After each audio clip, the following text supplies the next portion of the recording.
Dear student, मैं मनोरमा चौधरी स्वागत करती हूँ आपके अपने YouTube channel chemistry by Manorama पे। और आज अपना चैप्टर जो चल रहा है, स्टार्ट हो गया है सॉल्यूशन। और सॉल्यूशन के अंदर हमने मोलरिटी कर ली है, नॉर्मेलिटी कर दी है, और आज हम स्टार्ट करेंगे फॉर्मेलिटी। फॉर्मेलिटी फॉर्मेलिटी को कैपिटल एफ से डिनोट करते हैं, जैसे मोलरिटी को कैपिटल एम से करते हैं, नॉर्मेलिटी को कैपिटल एन से करते हैं।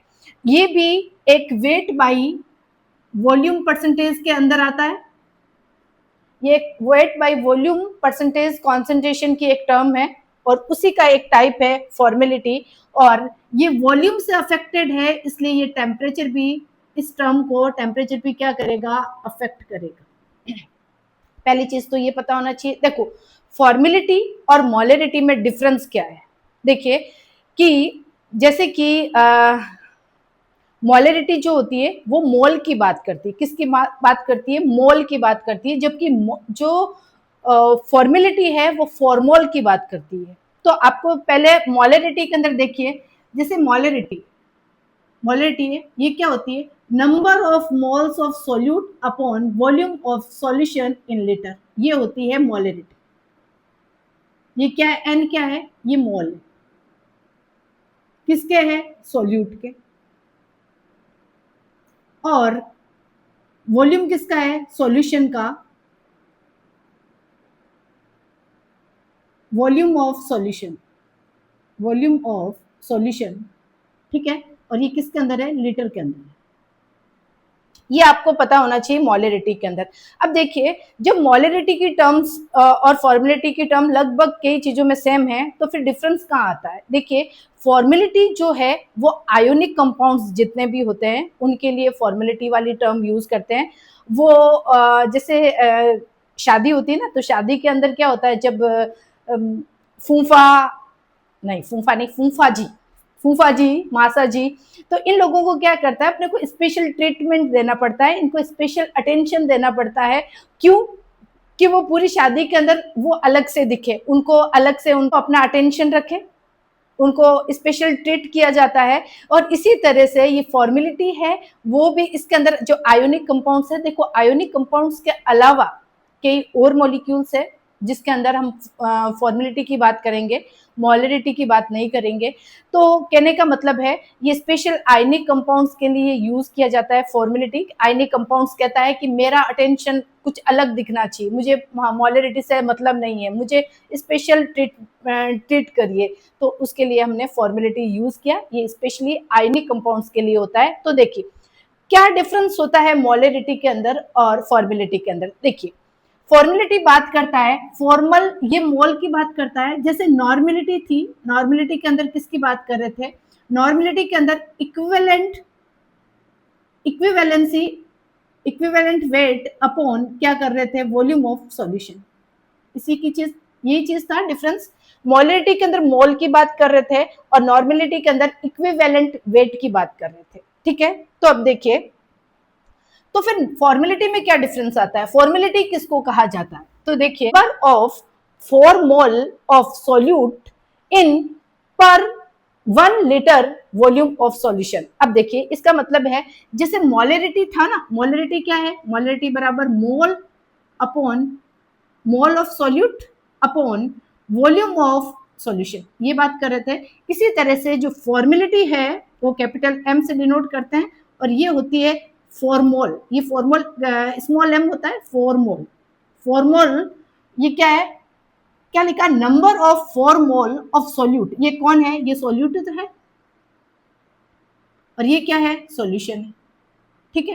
तो number of formula of solute in per 1 litre volume of solution, तो यहाँ पे किसका करेंगे? Volume of solution. तो ये है फॉर्मेलिटी। अब फॉर्मोल्स क्या होते हैं इसको देखिए। फॉर्मोल किसको बोलेंगे? फॉर्मोल बराबर क्या होता है?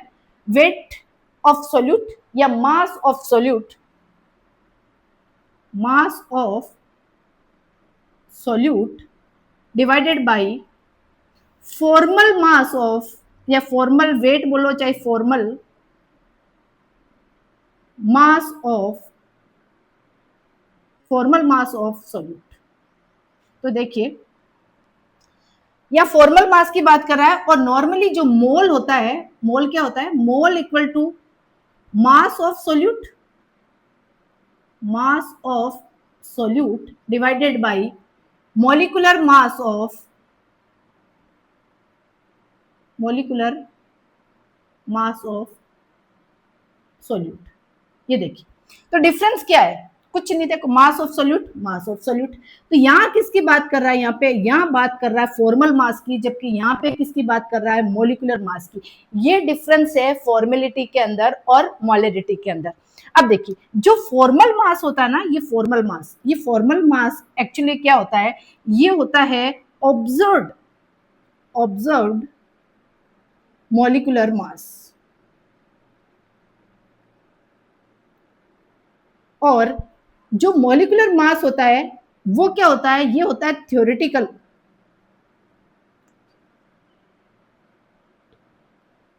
ये थ्योरेटिकल मास होता है। तो आपको पता होना चाहिए कि फॉर्मल मास क्या होता है, ऑब्जर्व्ड मॉलिक्यूलर मास, जबकि ये थ्योरेटिकल मास होता है। तो इसको हम बोल सकते हैं ये एक्सपेरिमेंटल मास है। ये कौन सा मास है, ये एक्सपेरिमेंटल,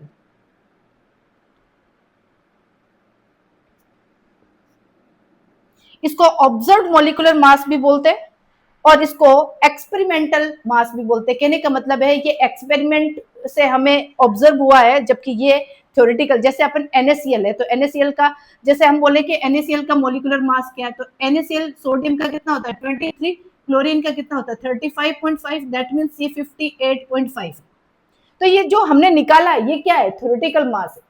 तो इसका मतलब एक्सपेरिमेंटल मास कैसे निकालेंगे, और मोलरिटी के अंदर और फॉर्मेलिटी के अंदर क्या रिलेशन होगा, तो देखिए देखेंगे फॉर्मेलिटी कैपिटल F से दिखा जाता है। ये क्या है, फॉर्मल मास, किसकी बात करेंगे, सोल्यूट के फॉर्मल मास की। और फॉर्मल मास का फॉर्मूला क्या होता है, मास ऑफ सोल्यूट इन ग्राम के अंदर लिखते, इन ग्राम, ठीक है। तो ये हो जाएगा मास of solute in gram upon formal mass, formal mass of solute into, ये क्या होगा, ये F बराबर क्या था, formal mass upon volume of solution, ये था। अब हमने तो Fn की वैल्यू रख दी, Fm, ये n है बच्चों, n मोल है, फोर ये फॉर्मेलिटी के लिए 4 है, और मोल का सिंबल n होता है, जो ये 4 मोल है ना। तो और ये क्या होगा, वॉल्यूम ऑफ सॉल्यूशन, तो 1 बाई वॉल्यूम ऑफ सॉल्यूशन किसके अंदर, लीटर के अंदर। ये आपके फॉर्मेलिटी का पूरा फॉर्मूला हो गया। अब बिल्कुल आपको कोई कंफ्यूजन नहीं होना चाहिए कि फॉर्मेलिटी क्या है, कि number of formula of solute in per 1 litre volume of solution. ये सॉल्यूट की बात कर रहा है और ये किसकी बात कर रहा है, सॉल्यूशन की बात। तो देखिए यहाँ मोलरिटी और फॉर्मेलिटी में क्या डिफरेंस है, ये मोल की बात करता है, और जबकि ये किसकी बात कर रहा है, ये फॉर्मोल की कर रहा है। ये भी कह रहा है वॉल्यूम ऑफ सॉल्यूशन, यहाँ तो कोई डिफरेंस ही नहीं। इसका मतलब यहाँ मॉलिक्यूलर मास की जगह हमें सिर्फ क्या है, फॉर्मल मास का डिफरेंस है, और इसके अंदर फॉर्मूले के अंदर ज्यादा डिफरेंस नहीं है। इसको आप ध्यान में रखिएगा कि जो फॉर्मेलिटी है वो फॉर्मल मास की बात करेगा, और जो नॉर्मेलिटी है वो मॉलिक्यूलर मास की बात करेंगे। वो मोल के लिए रेस्पॉन्सिबल है, ये फॉर्मोल के लिए रेस्पॉन्सिबल है। इसको समझिए कि वापस formality equal to 4 mole upon volume of solution, और इसको हमने ऐसे लिख दिया ग्राम अपॉन फॉर्मल मास या फॉर्मल वेट बोलो चाहे फॉर्मल मास बोलो, इनटू यदि मैंने कर दिया है 1000, यदि किस में लिया, वॉल्यूम ऑफ सॉल्यूशन किस में ले लिया, ml में ले लिया। ये आपको पता होना चाहिए। ये किसकी बात करेगा, ये सोल्यूट की बात करेगा, किसकी, सोल्यूट की। Weight by formal mass into 1000 volume of solution in ml, ठीक है। अब मोलरिटी, मोलरिटी क्या होगी, ये ग्राम upon molecular mass into 1000 divided by volume of solution in ml, बस ये आपको चीजें पता होनी चाहिए कि ये है मोलरिटी जो आपको बता चुके हैं, और ये जो चीज है वो है फॉर्मेलिटी। अब कहानी यहां से ट्विस्ट करेगी, यहां से अटेंशन देगी फॉर्मेलिटी। फॉर्मेलिटी ये कहती है कि ये कैसा है, ये ऑब्जर्व्ड मास है। ये कैसा है, ऑब्जर्व्ड मास है। फॉर्मल मास बोले तो ऑब्जर्व्ड मास, और मोलिकुलर मास बोले तो यह है थ्योरेटिकल मास। ये क्या है, थ्योरेटिकल मास, और ये कैसा है, ये ऑब्जर्व्ड मास। तो अब फॉर्मेलिटी और मोलरिटी के अंदर बीच का रिलेशन क्या है, relation between formality and molarity।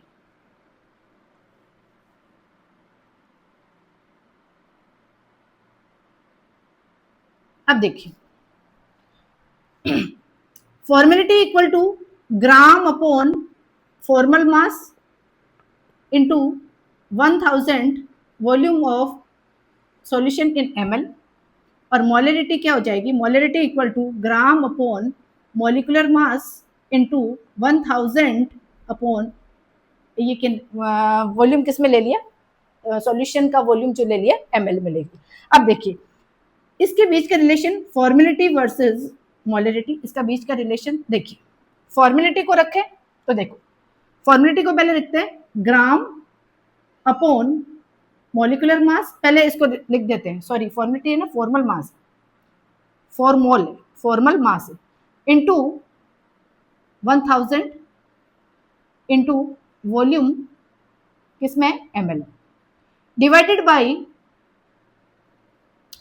क्या हो गया, molarity, gram upon molecular mass into 1000 divided by volume of solution in ml। अब देखो जो कट रहा है उसको काट दो, ग्राम से ग्राम कट गया, 1000 से 1000 कट गया, जो वॉल्यूम है सॉल्यूशन का वो कट गया। इसका मतलब क्या बचा, ये formal mass upon molecular mass. अब देखो molecular mass upon formal mass क्या होगा, formality upon molarity equal to molecular mass, क्योंकि देखो ये चीज नीचे है तो ये नीचे आएगी, और ये चीज नीचे वाली ऊपर आएगी ना। आप जब इसको सॉल्व करोगे, इसको ऊपर रखोगे, तो मैं ऐसे लिख सकती हूँ कि ये जो मॉलिकुलर मास है वो कैसी वैल्यू थी, ये मॉलिकुलर मास जो है वो थ्योरेटिकल वैल्यू थी। ये मास कैसा था, थ्योरेटिकल मास था, और ये कैसा मास है, ये ऑब्जर्व्ड मास है।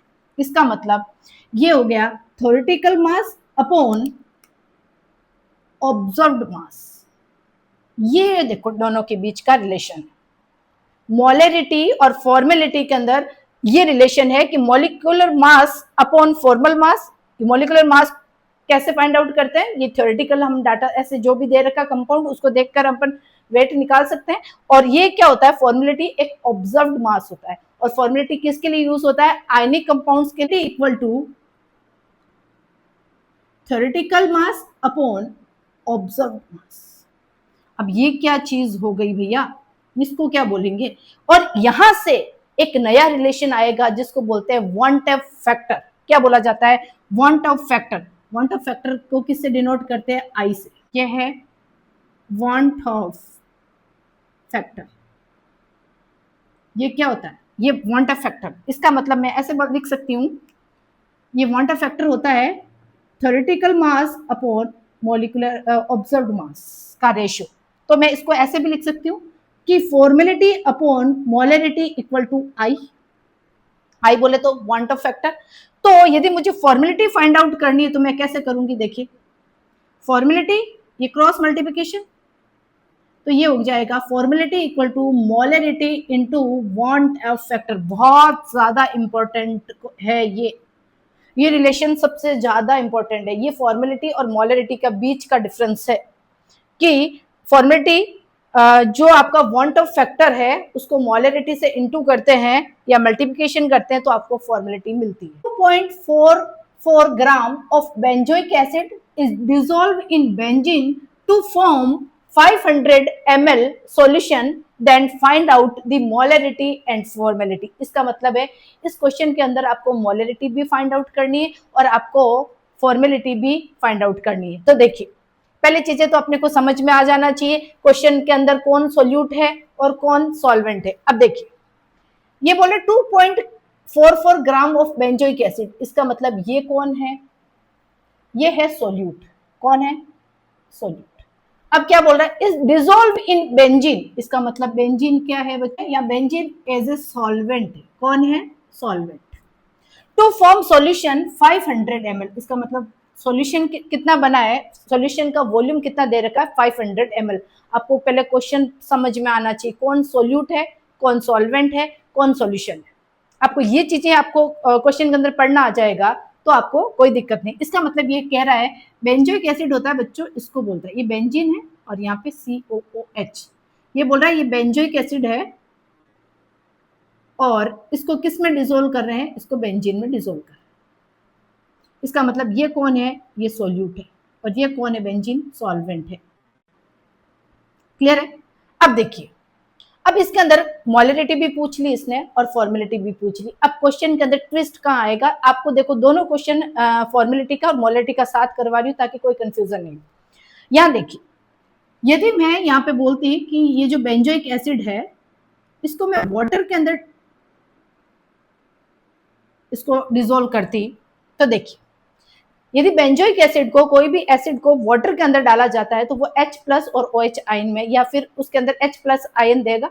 यदि किसी भी एसिड को मैं वाटर के अंदर डिसोल्व करती हूँ तो इसका मतलब है उसके आयन्स बनेंगे। ये कैसे बनेगा, ये बेंजोइट बनाएगा और प्लस H+ में टूटे, जो H+ देता है वो एसिड है बिल्कुल।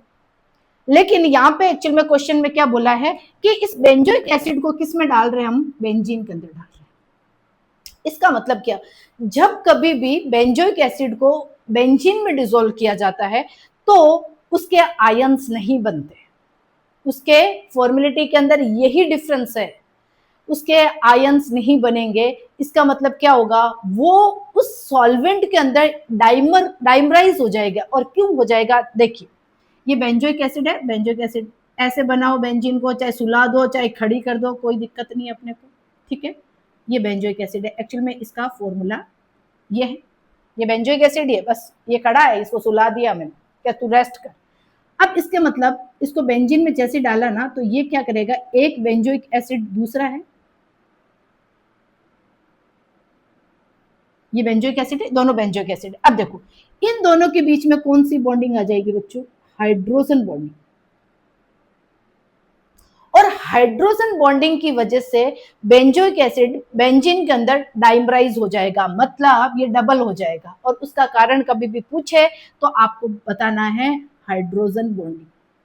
क्वेश्चन कैसे भी आ सकता है, हाइड्रोजन बॉन्डिंग की वजह से वो उसके अंदर डाइमराइज हो जाएगा, वो डबल हो जाएगा। और यदि वाटर होता तो उसके आयंस बन जाते, वो टुकड़े हो जाते, क्योंकि एसिड है तो एसिड का काम क्या है, H+ देना। लेकिन यहाँ पे सॉल्वेंट हमने बेंजीन लिया है इसलिए डाइमराइज हो जाएगा।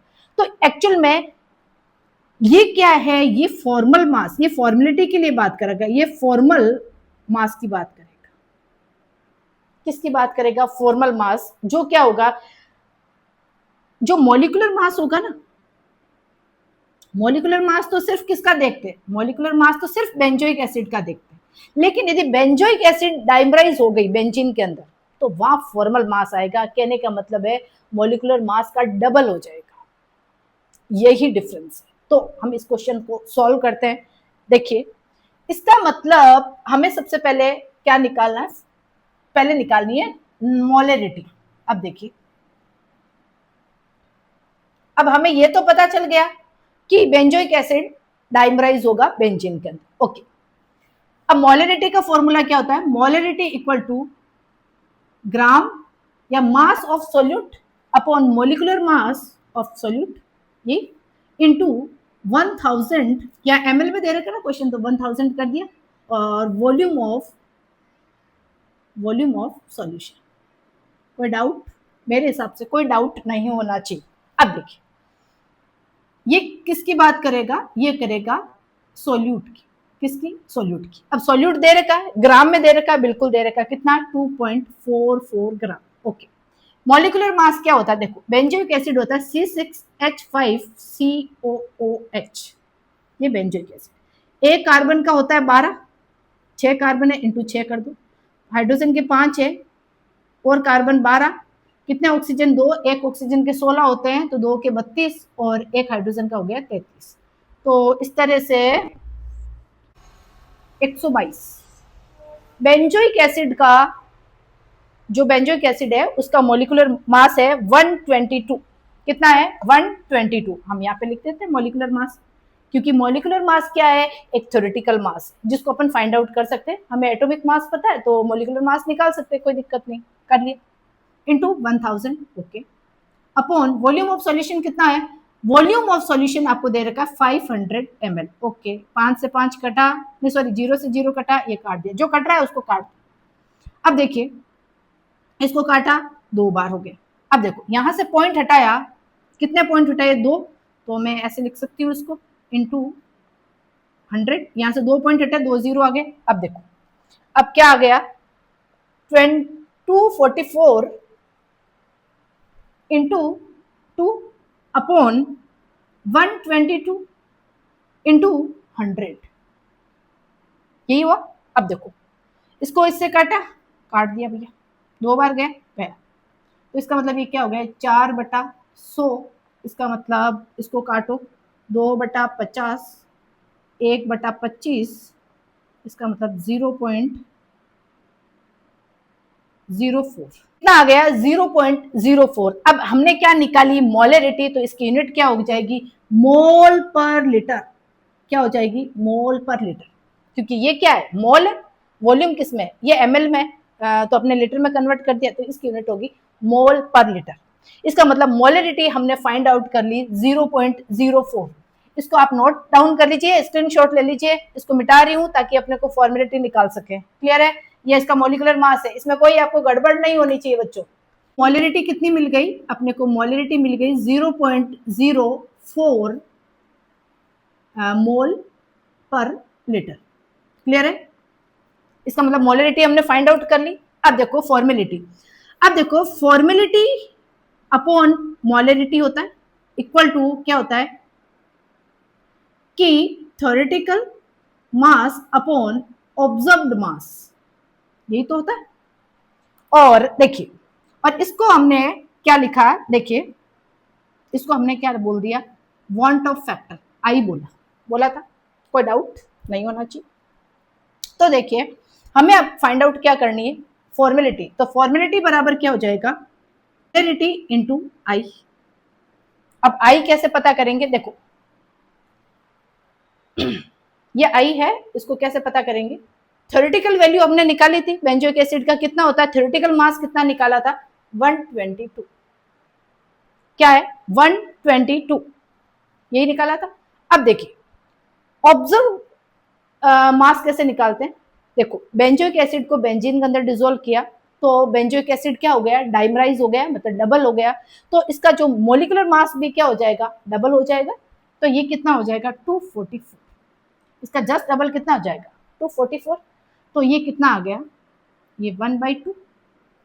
कितना आया? 1/2। तो आई मतलब वांट ऑफ फैक्टर की वैल्यू क्या आ गई? 1/2। मोलरिटी जो हमने फाइंड आउट कर ली, तो क्या हो जाएगा? फॉर्मेलिटी इक्वल टू मोलरिटी कितनी है? 0.04 और वांट ऑफ फैक्टर कितना है? 1/2। तो ये कितना आ जाएगा? 0.02। इसका मतलब फॉर्मेलिटी हो गई 0.02 फॉर्मोल पर लीटर। ये डिफरेंस है। इसका मतलब बेंजोइक एसिड को बेंजीन के अंदर डालते हैं तो डाइमराइज हो जाता है, या फिर हम जो आयनिक कंपाउंड्स है उनके लिए फॉर्मुलेटी यूज करते हैं। ये अपने फूफा जी और मासा जी की तरह है, ये स्पेशल अटेंशन चाहते हैं कि भैया हम औरों की तरह नहीं है, जो तुम इस तरह ट्रीट कर रहे हो ना, हम कोई यहाँ के मेहमान नहीं है, यहाँ के सर्वे सर्वा है हम। कोई डाउट नहीं होना चाहिए। मोलरिटी आ गई तो फॉर्मेलिटी आ गई, बस इतना ही फर्क है। इधर मॉलिक्यूलर मास की बात करेगा, इधर फॉर्मल मास की बात करेगा, और कोई डिफरेंस नहीं, कुछ भी डिफरेंस नहीं। तो ये आपके सारे कंप्लीट हो चुके हैं weight by volume percentage. Weight by volume percentage के अंदर हमने बात की थी मोलरिटी की, हो चुका है, जो क्या बोलता है? मोल upon volume of solution, mole of solute upon volume of solution in litre. Second बात की हमने नॉर्मेलिटी, किसकी बात की थी? नॉर्मेलिटी। नॉर्मेलिटी क्या बोला? इक्विवेलेंट, इक्विवेलेंसी या equivalent weight gram equivalent upon volume of solution, ठीक है। और जो हमने फॉर्मेलिटी बात की थी, फॉर्मेलिटी, फॉर्मेलिटी ये क्या था बच्चों? ये बोला था फॉर्मोल की बात की थी। किसकी बात की? Formula upon volume of solution in litre. तो ये तीनों चीजें आपको पता हो जाना चाहिए। देखो मोल क्या होता है? मोल को कैसे लिखते हैं? मोल को लिखते हैं ग्राम या मास of solute, given mass of solute upon molecular mass of solution, solute, given mass of solute upon molecular mass of solute, gram upon molecular mass. Gram equivalent क्या होता है बच्चों? इसको हम कैसे लिखते हैं? ग्राम upon molecular mass divided by valence factor, ये आपको बताया। या फिर इसको ऐसे भी लिख सकते हैं, दूसरा तरीका क्या है? ग्राम upon molecular mass into valence factor. ये पूरा हो गया, ये हो गया आपका इक्विवेलेंसी। ये क्या है?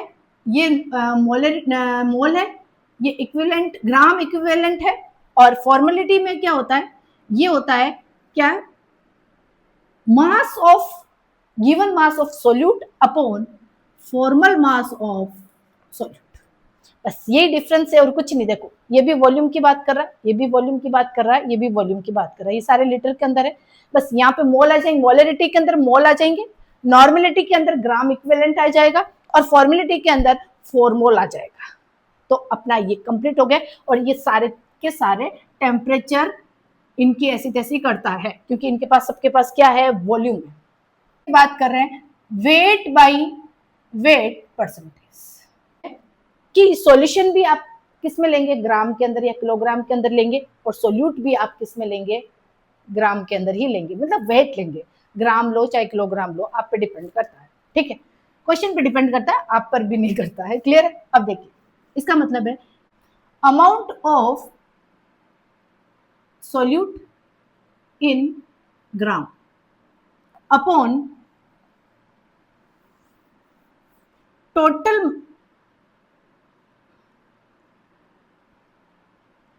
Total mass of solution,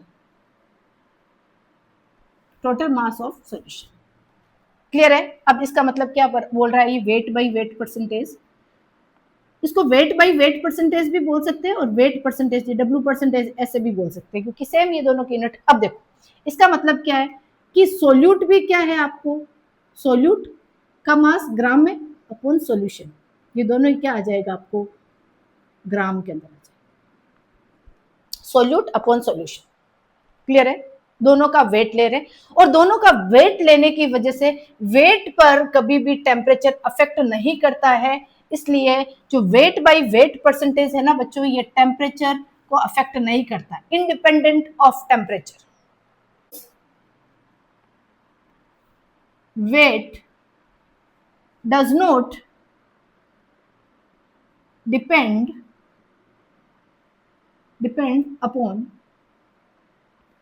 depends on temperature,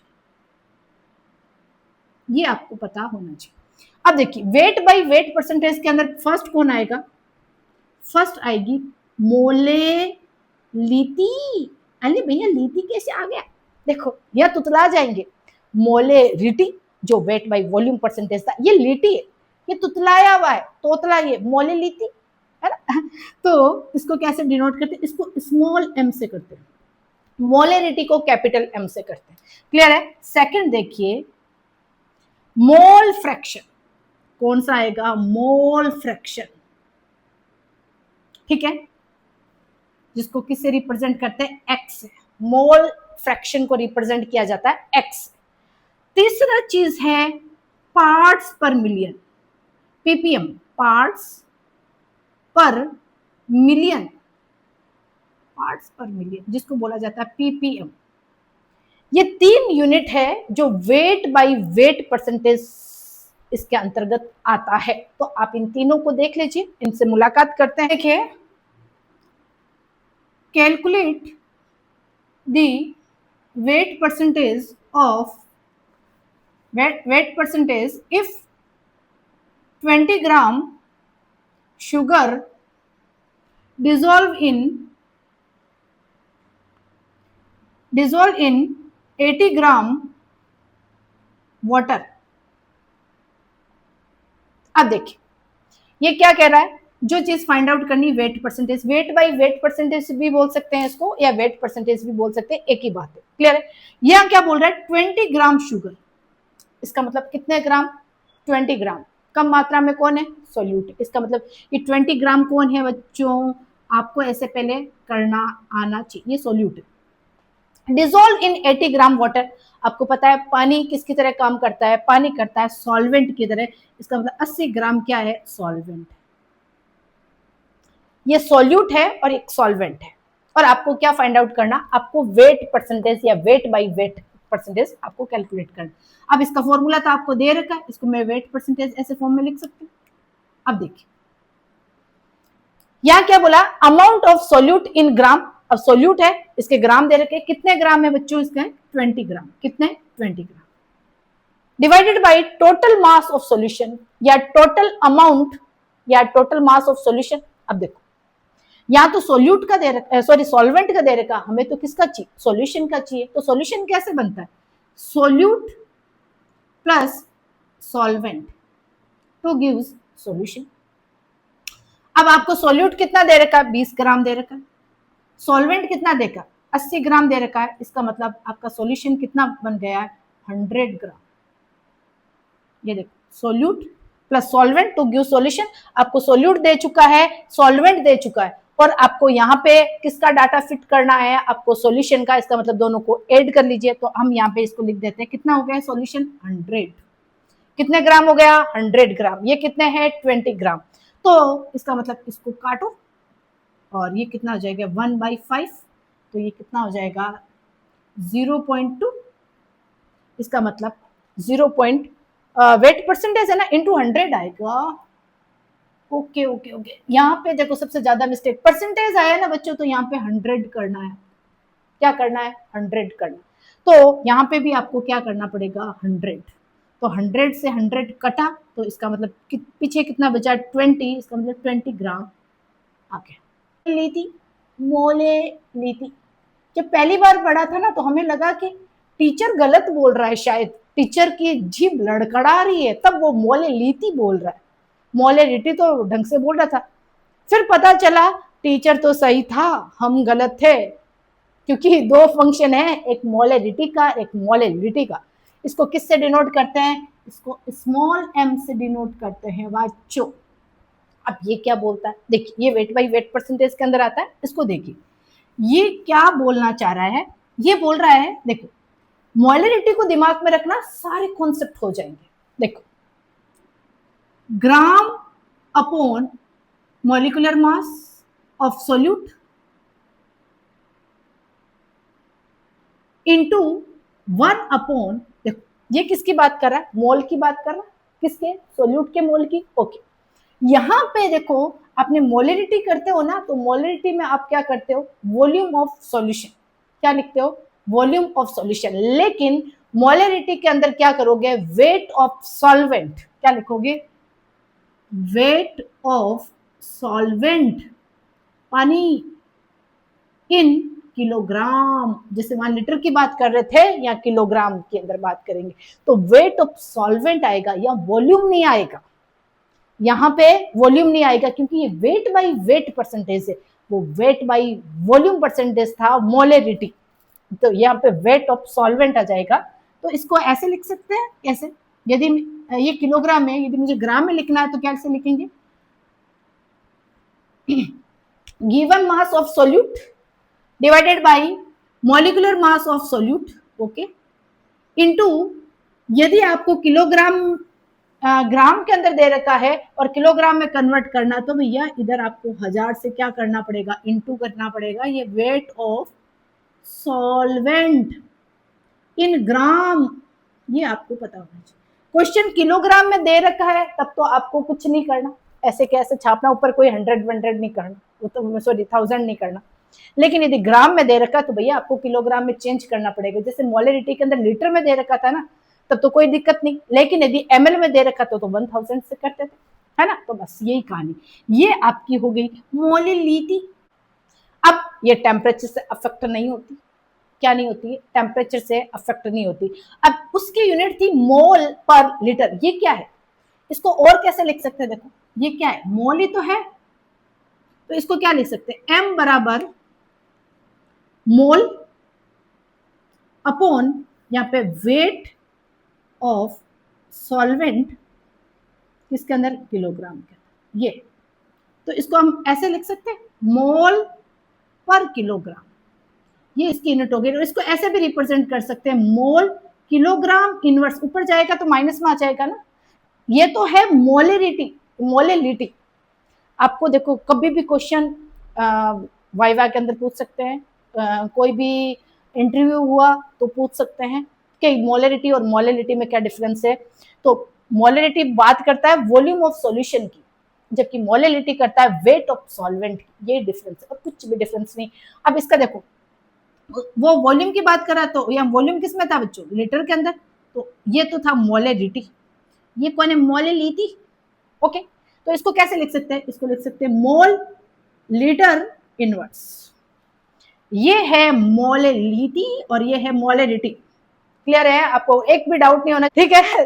क्योंकि देखो जब मेहनत करते हैं, 100% एफर्ट्स लगा रहे हैं और फिर भी जाके एग्जाम के अंदर गलती करते हैं ना, तो वो बहुत दुख भरा होता है। उसके लिए मतलब आप एक्सप्लेनेशन नहीं दे सकते, वो दर्द कितना गहरा होगा, वो चोट कितनी गहरी होगी। पर ऐसी चोटें कोशिश करो ना लगे, दिमाग को एकदम स्थिर रख के क्वेश्चन करना, ऑब्जेक्टिव आना चाहिए। फिजिकल केमिस्ट्री उनके लिए बहुत इजी है जो क्वेश्चन की लैंग्वेज समझता है। लैंग्वेज नहीं समझोगे ना तो ये बहुत आपको दुखदायक हो सकती है, आप है ना। मोलिलिटी मेरा बहुत फेवरेट टॉपिक है क्योंकि बोलने में इतना क्यूट है ना। ये क्वेश्चन है अपना, calculate the molality of 2.5 gram of ethanoic acid in 75 gram of benzene. ठीक है, अब क्वेश्चन को क्या क्या समझना है। ये बोल रहा है इथेनोइक एसिड है, तो वो कितने ग्राम है, 2.5 ग्राम है। इसका मतलब ये कौन है बच्चों, ये ज्यादा मात्रा में है ना, तो ये कौन हो गया, सॉरी कम मात्रा में ना, सोल्यूट, कम मात्रा में, गलती, ठीक है। सोल्यूट है और कितने हैं, किसमें डिसोल्व कर रहे हैं, बेंजीन में। कितने ग्राम है ये, 75 ग्राम है। इसका मतलब ये कौन है, सॉल्वेंट। जब तक आपको सॉल्यूशन नहीं बोले, जब तक क्वेश्चन के अंदर सॉल्यूशन नहीं बोले, इसका मतलब वो सॉल्वेंट है, इसको ध्यान रखना। आप ये मत मानना कि ये सॉल्यूशन बन गया, सॉल्यूशन नहीं बोल रहा है दैट मीन्स वो सॉल्यूशन नहीं है, इसका मतलब वो सॉल्वेंट है। क्वेश्चन को ध्यान से, calculate the molality of 2.5 gram of ethanoic acid in 75 gram of benzene. ये बोल रहा है 2.5 ग्राम इथेनोइक एसिड है और उसको किस में डाल रहे हैं, 75 ग्राम बेंजीन के अंदर। तो आपको मोलिलिटी फाइंड आउट करना। अब देखो मोलिलिटी का फॉर्मूला क्या, मोलिलिटी थोड़ा M upon gram upon molecular mass into किस में दे रखा, ग्राम में। भैया 1000 चिपका दो, 1000 का नोट बंद हो गया लेकिन 1000 चिपका दो, ठीक है। अब यहाँ पे क्या होगा, वेट ऑफ सॉल्वेंट किसके अंदर बच्चों, ग्राम के अंदर। बस इसको पुट कर लीजिए। सबसे पहले अपने को मोल निकालने, ओके। ग्राम कितने दे रखे इधर, 2.5 ग्राम। और मोलिकुलर मास, अरे भैया इथेनोइक, क्वेश्चन और मौत का कोनो भरोसा नहीं है।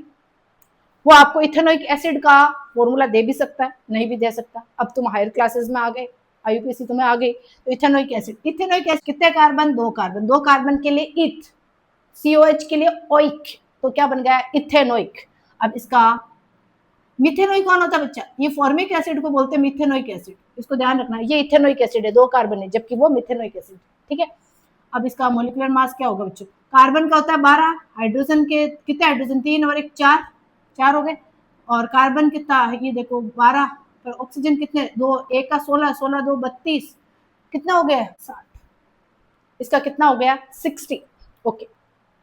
तो यहाँ से हटो, 60 into 1000, okay, upon weight of solvent कितना दे रखा बच्चों 75, 25 से काट दे, 25 50 75 3, 25 चौको 100, 40, ठीक है।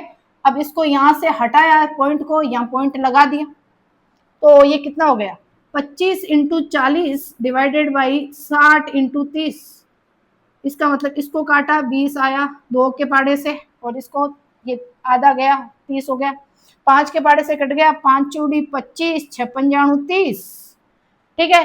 और ये भी क्या हो गया 6 पंजाणु 30, तो ये कितना हो गया 20/36, कितना हो गया 20/36 आ गई ये मोलेलिटी।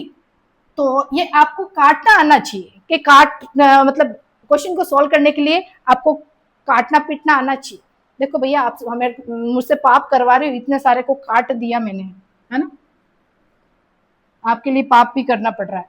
अब देखो ये मोलेलिटी, तो मोलेलिटी की यूनिट क्या होती है बच्चों, मोल पर किलोग्राम, जिसको हम ऐसे भी लिख सकते हैं इसको 0.5 मोल किलोग्राम इनवर्स, ये इसका आंसर है।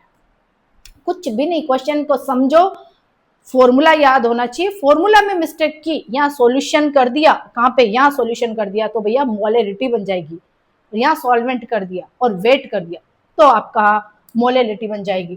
तो ये हो गया आपका मोलेलिटी का कॉन्सेप्ट। मोल फ्रैक्शन कौन सी थी, मोल फ्रैक्शन, मेरी राइटिंग बहुत गंदी है, मोल फ्रैक्शन। अब मोल फ्रैक्शन क्या होता है देखिए, मोल फ्रैक्शन एक हमने एक कंटेनर लिया, उस कंटेनर के अंदर हमने एक सोल्यूट डाला और एक सॉल्वेंट डाला, ये क्या है सोल्यूट और ये क्या है सॉल्वेंट, ठीक है, क्या है सोल्यूट और सॉल्वेंट, ठीक है। तो सोल्यूट के लिए मोल फ्रैक्शन क्या होगा XA, सॉल्वेंट के लिए क्या होगा XB, क्लियर है, यहाँ कोई डाउट नहीं होना चाहिए। मोल फ्रैक्शन सोल्यूट के लिए भी निकाल सकते हैं, सॉल्वेंट के लिए भी निकाल सकते हैं, जो क्वेश्चन के अंदर पूछा गया है वो आप फाइंड आउट कर सकते हो, ठीक है। इसका मतलब ये इसका मोल फ्रैक्शन ए का, सोल्यूट का मोल फ्रैक्शन, ये सॉल्वेंट का मोल फ्रैक्शन, इसका मतलब इसके मोल कितने होंगे बच्चा, इसके मोल Na और इसके मोल क्या होगा Nb, आपको N बताया था ना, N मोल को रिप्रेजेंट करता है, तो इसका मतलब मोल फ्रैक्शन क्या है, मोल फ्रैक्शन भी टेम्परेचर से अफेक्ट नहीं होता, इसको ध्यान रखना, और बार क्वेश्चन आता है बेरूपिया बन के, ठीक है, आपको बेरूपिया को पहचानना। इसका मतलब क्या है, जिसका फाइंड आउट करना है, मान लीजिए मोल फ्रैक्शन मैंने ए कंपाउंड का या ए सोल्यूट का, सोल्यूट ए का मोल फ्रैक्शन निकाला तो हम क्या लिखेंगे, mole of solute A upon total mole of solution N T, और एनटी क्या होता है Na प्लस एनबी, ठीक है, इसको ऐसे भी रिप्रेजेंट कर सकते हैं, कैसे Na upon Na plus N B, solute upon solution, solute के मोल अपॉन सॉल्यूशन के मोल, तो इसको कैसे लिख सकते हैं, मोल of solute upon mole of solution, जिसका भी निकालना चाहे, चाहे आप सोल्यूट का निकालो चाहे सॉल्वेंट का निकालो, या फिर ऐसे लिख सकते हैं जिसका निकालना चाहे mole of solvent upon mole of solution. आप सोल्यूट का भी मोल फ्रैक्शन निकाल सकते हो, आप सॉल्वेंट का भी निकाल सकते हो, कोई भी ऐसा कुछ नहीं है कि हम सोल्यूट को ऊपर रखेंगे या सॉल्वेंट को ऊपर रखेंगे, कहने का मतलब जो क्वेश्चन के अंदर पूछा है उसको ऊपर रखना है, बस अपनी कहानी इतनी सी। हमने बोला कि एक्स ए के मोल निकाल, मतलब ए जो सोल्यूट है उसके मोल निकालो, तो हमने एक्स ए बोल दिया। मान लीजिए हम एक्स बी लिखते हैं, मतलब सोल्यूट के, यदि ये सोल्यूट हो गया, यदि सॉल्वेंट के निकालने होते तो हम क्या लिखते हैं इसको, N B upon N T, N T क्या होता है टोटल नंबर ऑफ मोल्स, तो N B upon N A plus N, ये हो गया। इसका मतलब जिस सॉल्यूट के भी मोल निकाल सकते, मोल फ्रैक्शन निकाल सकते हैं, सॉल्वेंट के मोल फ्रैक्शन भी निकाल सकते हैं। अब देखिए इसके अंदर बराबर क्या लिखते हैं अपन, मोल को कैसे लिखते हैं, ग्राम अपॉन मोलिकुलर मास ए अपॉन टोटल में Na के मोल बोले तो ग्राम अपॉन मोलिकुलर मास A के plus gram upon molecular mass of B।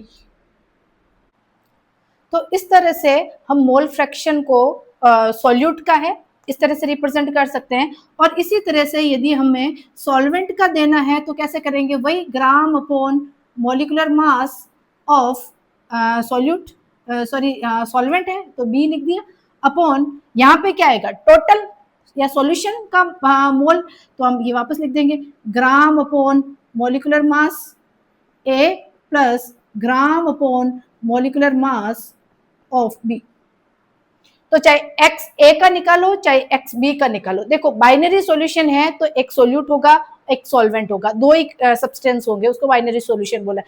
और दो से ज्यादा भी सॉल्यूशन के अंदर सोल्यूट या सॉल्वेंट हो सकते हैं। तो देखिए हमें ये मोल फ्रैक्शन जो है सोल्यूट और सॉल्वेंट का कर लिया है। अब देखो इसके कुछ क्वेश्चंस भी करते हैं, कुछ आपको चीजें भी बतानी है इसके अंदर। देखिए यदि हमने लिखा एक्स ए सोल्यूट के मोल फ्रैक्शन अपॉन सॉल्वेंट के मोल फ्रैक्शन, ये बाइनरी सॉल्यूशन हो चाहे ऐसे भी लिख सकते हैं एक्स ए प्लस एक्स बी, जितने भी सोल्यूट या सॉल्वेंट रह रहे वो हमेशा एक के इक्वल होगा, हमेशा ध्यान रखना है। चाहे बाइनरी सॉल्यूशन हो टर्शरी सॉल्यूशन हो कैसा भी हो, क्वाटरनरी हो कैसा भी हो, आपको टोटल मोल फ्रैक्शन 1 के इक्वल होगा। तो देखिए या एक्स बी सी कुछ भी हो सकता है। तो देख मान लीजिए कि आपको यदि एक्स बी के मोल एक्स ए के मोल दे रखे एक्स बी को निकालना, तो आप कैसे निकालोगे 1 माइनस एक्स ए। और मान लीजिए आपको एक्स बी के दे दिए और एक्स ए के पूछे तो आपको क्या करोगे 1 माइनस एक्स बी। कहने का मतलब है एक वैल्यू आप एक का मोल फ्रैक्शन निकाल लो और दूसरे को 1 में से माइनस कर दो, आपकी जो भी वैल्यू होगी वो आ जाएगी। ये एक से ज्यादा नहीं होगी, कितना भी सॉल्यूशन के अंदर कितने भी सोल्यूट या सॉल्वेंट दे रखे हैं एक से ज्यादा मोल फ्रैक्शन नहीं आएगा। और एक का फाइंड आउट कर लो, सोल्यूट का करो चाहे सॉल्वेंट का करो। Calculate the mole fraction of A and B if mole of A is 0.5 and mole of B is 0.2। इसका मतलब A एक सॉल्यूशन है, एक कंटेनर के अंदर एक सॉल्यूशन है, एक A और एक B, ठीक है, जिसके अंदर आपको A के भी मोल फ्रैक्शन निकालना है और B के भी मोल फ्रैक्शन निकालना है। तो सब जिसका निकालना है सबसे पहले A का निकालते हैं। तो देखिए A के मोल कितने दे रखे हैं, A के मोल दे रखे हैं इसमें 0.5 और B के मोल दे रखे इसने 0.2। क्लियर है। तो यदि हमें जिसका फाइंड आउट करना है उसको ऊपर लिख दीजिए। देखो X A equal to number of mole of A upon total mole of solution Na plus Nb। Clear है। तो Na के मोल कितने दे रखे क्वेश्चन के अंदर 0.5 और सॉल्यूशन का क्या हो जाएगा Na प्लस Nb, तो 0.5 प्लस 0.2 इक्वल टू 0.7। तो टोटल मोल कितने हो गए 0.7। ठीक है। और इसी तरह से अपने को निकालना है XB का, क्या निकालना है XB का, तो ऊपर किसका लिखेंगे NB upon Na plus Nb। तो टोटल कितने हो गए, Nb के कितने मोल है 0.2, टोटल नंबर ऑफ मोल्स कितने हैं, सॉल्यूशन के टोटल नंबर ऑफ मोल्स है 0.7। क्लियर है। वैल्यू कितनी आ गई, देखो ये पॉइंट से पॉइंट कटा तो ये कितना हो जाएगा इसको 0.28 समथिंग। तो ये आपका मोल फ्रैक्शन निकालने का तरीका है कि उसके जिसका पूछा है उसको ऊपर लिख दो और ये टोटल सॉल्यूशन का लिख दो, सॉल्यूशन के मोल। अब यहाँ क्वेश्चन के अंदर क्या है, आपको डायरेक्ट मोल दे दिया। सपोज कीजिए यहाँ मोल ना देके और क्वेश्चन के अंदर ग्राम देते तो फिर कहानी थोड़ी सी चेंज हो जाती है। उसको देखिए अब क्वेश्चन क्या बोल रहा है, calculate the mole fraction of H2 ethanol and methanol. इसका मतलब आपको किस किस के मोल फ्रैक्शन निकालने, मोल fraction of H2O, mole fraction of ethanol और मोल फ्रैक्शन ऑफ मिथेनॉल।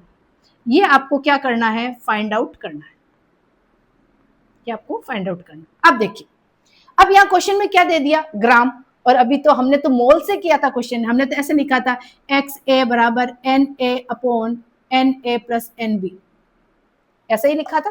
लेकिन यहाँ मोल नहीं दिया है, यहाँ पे क्वेश्चन में ग्राम दिया। तो देखो मोल क्या होता है, मोल बोले तो एन क्या होता है, एन होता है ग्राम अपॉन मोलिकुलर मास।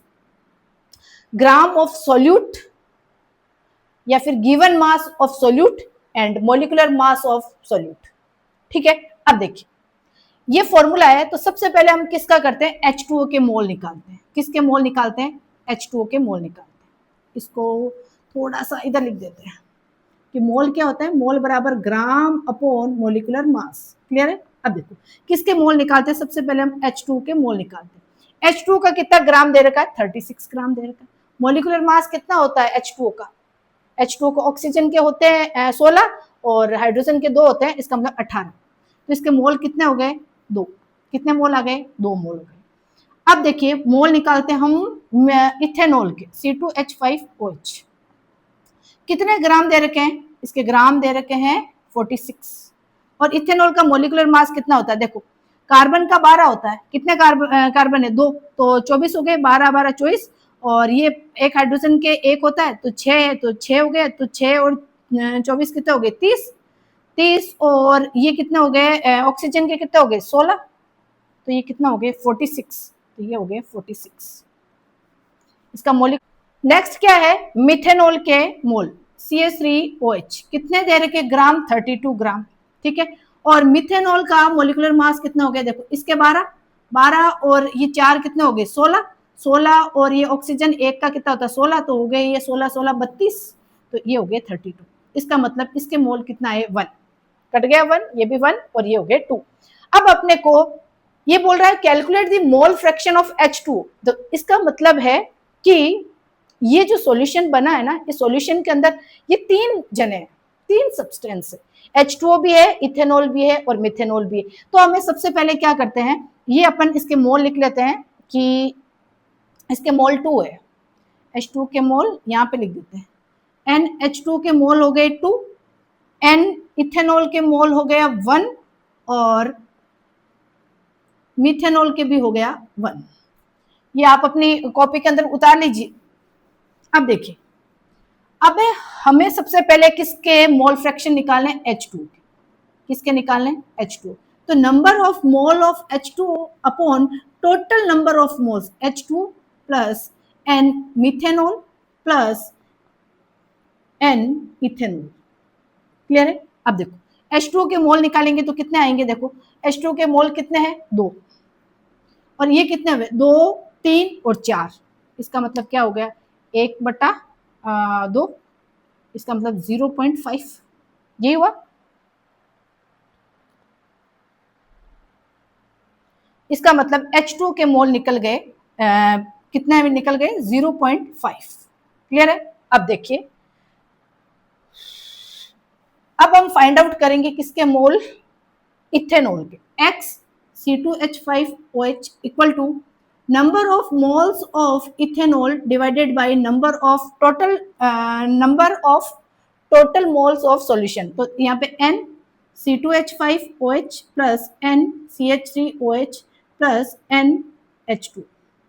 तो ठीक है, इथेनॉल के कितने मोल है, इथेनॉल का 1 मोल है।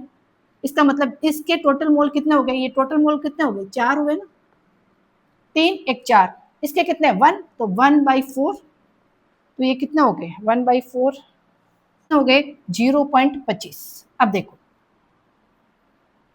ठीक है, इथेनॉल के मोल कितने मिल गए 0.25। अब देखिए एक चीज ये बताई थी कि XA प्लस XB और जितने भी हो यहाँ पे 3 सब्सटेंस है, तो अपन यहाँ पे क्या कर देते प्लस XC इक्वल टू 1। मैंने कहा किसी एक का निकालना है तो उसको माइनस कर लो, तो उसमें क्या किया हमने XC निकालना, XC निकालना अपने को, तो ये क्या हो जाएगा 1 माइनस XA प्लस XB, ऐसे करो आपका आ जाएगा। इसका मतलब ये कितना आना चाहिए, ये कितना हुआ, ये हो गया XC निकालना अपने को, तो 1 में से माइनस करो कितना 50 और 25 75, 0.75। तो इसका मतलब ये अंडरस्टूड है कि ये कितना आ जाएगा, ये आएगा 0.25। अब देख लेते हैं ये 0.25 आ रहा है या नहीं आ रहा है, क्वेश्चंस को करते हैं। आप ऐसे भी निकाल सकते हो और कर लेते हैं ताकि आपको कोई डाउट नहीं रहे। देखो X methanol equal to number of moles of methanol divided by total number of moles of कितना हो गया CH3OH plus NC2H5OH plus NH2। ये टोटल मोल हो गए, कितना हुआ इसका 1, ये टोटल कितना हुआ 4, तो इसका मतलब ये 0.25 हो गया ना, इसका मतलब ये भी 0.25। 3 दे रखा है, 3 दे रखा है तो दो का फाइंड आउट कर लीजिए, एक उसको दोनों को जोड़ के एक में से माइनस कर दो, और यदि दो ही सब्सटेंस दे रखे हैं तो एक में से उस सब्सटेंस को माइनस कर दो, दूसरा वाला ऑटोमेटिक निकल जाएगा। तो ये आज आपके हो गया मोल फ्रैक्शन। ठीक है, नेक्स्ट स्टार्ट करते हैं पार्ट्स पर मिलियन। स्टार्ट करते हैं पार्ट्स पर मिलियन, जिसको बोला जाता है पीपीएम। क्या बोला जाता है? Ppm.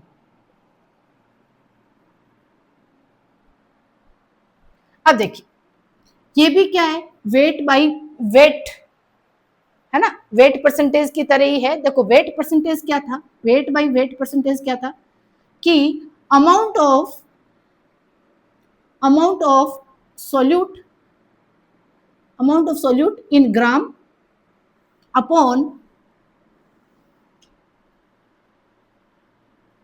Amount of solution in also gram into 100। हमने क्या किया, इसको 100 से क्या कर दिया, इनटू कर दिया, या टोटल मास कह सकते हैं, टोटल मास ऑफ सॉल्यूशन भी बोल सकते हैं, यहाँ पे टोटल मास ऑफ भी बोल सकते हैं, टोटल मास ऑफ सॉल्यूशन भी बोल सकते हैं या अमाउंट ऑफ सॉल्यूशन भी बोल सकते हैं, कोई डाउट कोई दिक्कत नहीं है इसमें, दोनों ग्राम के अंदर हो गया। ठीक है, क्योंकि वेट बाई वेट बोल रहा है। क्लियर? परसेंटेज को तो हमने 100 से इंटू किया है, लेकिन देखो पार्ट्स पर मिलियन के अंदर और कोई भी डिफरेंस नहीं, मिलियन बोले तो 10⁶, तो ये सेम रहेगा। बस यहाँ पे जो 100 से इंटू कर रहे थे ना, वहां 10⁶ से कर देंगे, बस सेम है। क्या है? Amount of solute in gram divided by total mass of solution, ये भी ग्राम के अंदर, इंटू 10⁶, और ये 10⁶ ये क्या है, पार्ट्स पर मिलियन। बस कुछ भी नहीं है और कुछ भी नहीं है। 10⁶ से इंटू किया तो ये मिलियन बन गया है, और इसमें 10⁻, यहाँ पे 9 कर दिया, क्या कर दिया, 10⁹ कर दिया, तो ये हो जाएगा पार्ट्स पर बिलियन। बिलियन 10⁹ को बोलते हैं, और मिलियन जो है, बिलियन किसको बोलते हैं, बिलियन 10⁹ को बोलते हैं, और मिलियन किसको बोलते हैं, 10⁶ को बोलते हैं, और कुछ भी चेंजेस नहीं है। ये वेट बाई वेट परसेंटेज हो गया, जिसका परसेंटेज की जगह आपको मिलियन बोला तो 10⁶ से इंटू कर दीजिए, बिलियन बोला तो 10⁹ से इंटू कर दीजिए।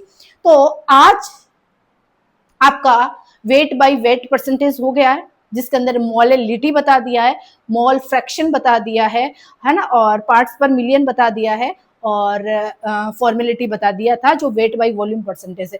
इसके क्वेश्चंस भी कराए हैं, आप इसका प्रैक्टिस कीजिए, ताकि प्रैक्टिस जितनी ज्यादा करोगे उतने ज्यादा न्यूमेरिकल और शार्प होते जाएंगे, मस्त वाले, और तुम्हें फिजिकल केमिस्ट्री सबसे बेस्ट केमिस्ट्री का पार्ट लगेगा।